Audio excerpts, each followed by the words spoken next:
when it comes to what type of class I like to teach is most practical, right? 70% of officer-involved shootings as well as self-defense shootings occur at night. If you can't see it, you can't shoot it. Obviously, it's not low light, so I'm not really going to go into too much in depth on low light use of weapon-mounted or handheld light. But what I do want to do is kind of break that mindset of that square range mentality, right? A lot of times we're shooting steel or cardboard, and my point is static targets, right? So that's what we're going to go over today. If you have any questions, please let me know. Guns out, guns out, guns out, guns out. Ineffective until here. Also with casting, guns out, non-effective, maybe obviously face. But the point is with both of those techniques, the gun is not actually being effective until we're at full presentation. Well, the problem with that is inside reactionary gap. If I'm here and I'm going full presentation, I'm giving him my gun. He could take it, disarm it, use it against me, right? Even at a closer distance, if I have a bad habit of this, he's gonna defend and push that gun down, right? Or same thing, come in here, he can push up. We clear the shirt, maintain positive control over the garment until the gun has left the holster safely. A lot of people keep this elbow high and we build our grip. Watch what happens when I keep the elbow high. It keeps the muzzle down until the last second. So one way that we can do that is once I get a positive purchase on the gun and the gun's out of the holster, high elbow, drop the elbow, right? And then now look at where my muzzle is. If I'm here, Jarrett, as I move back, come toward me. So if I'm here, yes, I'm creating distance, but if he's maintaining that same gap, I still don't want to go to full presentation, right? Stay where you're at. Let's say maybe I get you off balance and I create distance. Well, now that I'm creating distance, hell yeah, I want to fight my way to a sight picture. But if he's continuing to come towards me because he's a bigger dude and I couldn't get him off balance and he's coming back at me, I may be here and be like, oh shit, he's getting close, and have to shoot from here. Now, justifiably, is he able to shoot me right now? I'm in his home. I have a deadly weapon in my hand. 100%. I move towards him. Okay. Very realistic situation. Yeah. Here we go. Stand by. Nice. Good hit. Back to the holster. So that was 1.85 seconds, respectively. Stand by. Okay.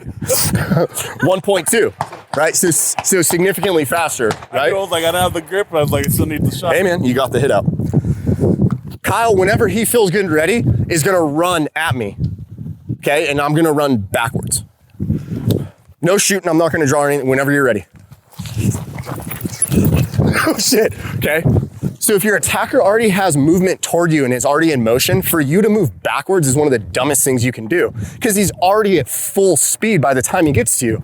If he's already gaining momentum, I'm not going to run back. I'm going to step off to the side, maybe draw on the way, or maybe a little tie clinch and a knee coming through, whatever your skill level is, right? So what I want you to do is whenever I go to draw, I want you to pin my hand, right? If I'm an attacker and I go to draw a gun and you see me reaching, what would you do to my hand on the gun? Pin it, right? That's a basic defensive technique I've been taught by pretty much every defensive instructor.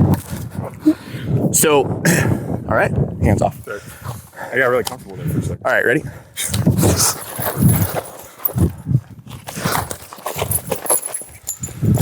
Weird. Backwards was the one that gave me the most distance. Left and right, he gained positive control both ways. So is backwards a complete no-go? The only reason it worked is because we're both static. But something else I could do is create distance even more so, right? I would never ask anybody to do something I'm not willing or capable of doing myself. So I'm gonna run a quick little demo here. All right, gun out, 1, 2, 3. That's it. None of this shit either. 1, 2, 3. Suck the gun back. Gain a last sight picture. Because we don't know how many rounds it's gonna take to put this dude down, right? So don't be so quick to suck that gun in and you're like, oh shit, he's still up. And then I have to rebuild my grip, find my sights. Now guys, this is not move and then draw. This is not draw and then move. It's draw while moving simultaneously. Here's why. This is what happens. If we draw, then move, too close to the target. And then now if I move and he starts moving toward me, remember, I'm not gonna be as effective moving back. Now I just minimize my time to get the gun out of the holster, right? So it's as my right foot steps, I'm reaching, or for outside, my my right foot steps, I'm reaching for the gun. For concealment, my right foot steps, my left hand's clearing garment, okay? So it's gonna look like this. Stand by.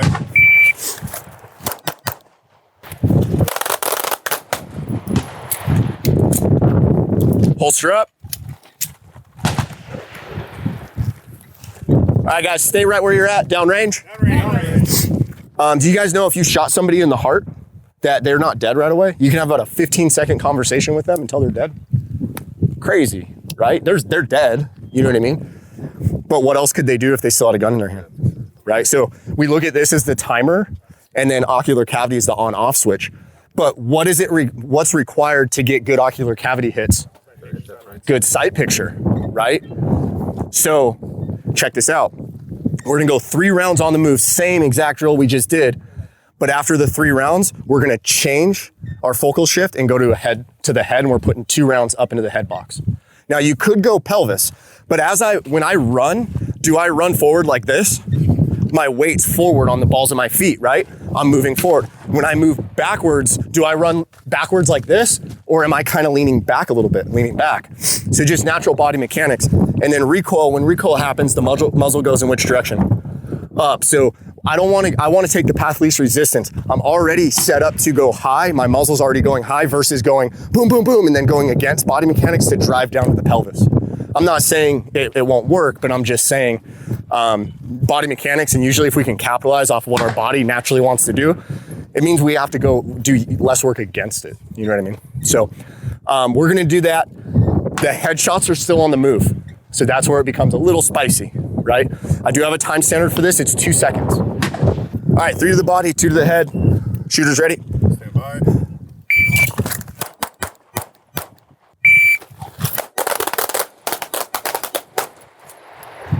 Nice.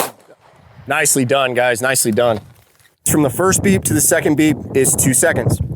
And guys, it's gonna be hard with this many people and one timer. So 1 beep on the first go, draw, fire 1 round to the chest in 2 seconds. If you get your hit in the A zone in under 2 seconds or within 2 seconds, you move to the next one. The next one is 2 shots in 2 seconds. As long as you got them in the A zone in under the 2 seconds, then you move to 3. 3 shots, 2 seconds, and then 4 shots in 2 seconds. And the second you miss a shot or go over time, you're done. You step offline. Okay. Everyone made the time who missed their shot. All right. All right. This one's 3 shots in 2 seconds. Here we go. Stand by.